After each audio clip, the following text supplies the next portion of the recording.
Then what, according to Ogod, is the problem with religion in schools? The problem does not lie with religion specifically in schools. The problem lies with giving a preference to a certain religion within a school.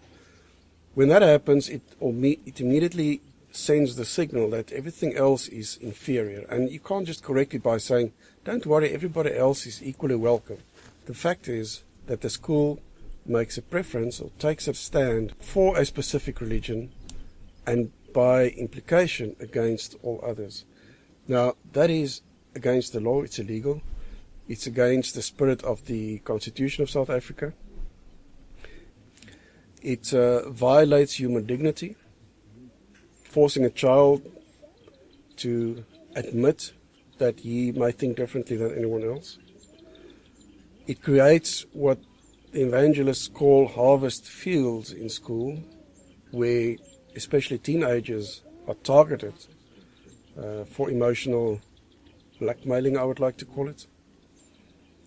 Science is also polluted with magical thinking. For example, if a child should ask, where has all the water gone that was used during the flood?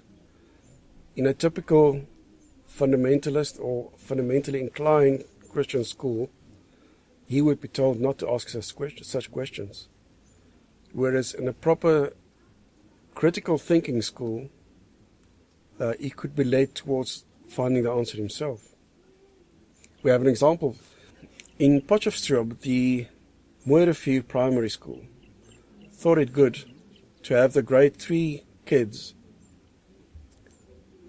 investigate plants by dressing up as biblical characters and bringing foodstuffs to school, including biltong and yogurt, which obviously have no bearing on discussing the scientific subject of biology, especially not plants.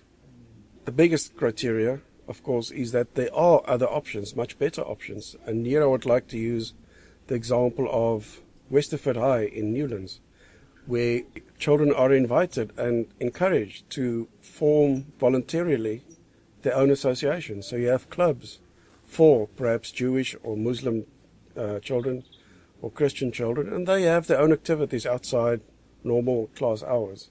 And that is perfectly acceptable. There's nothing wrong with having religion in schools.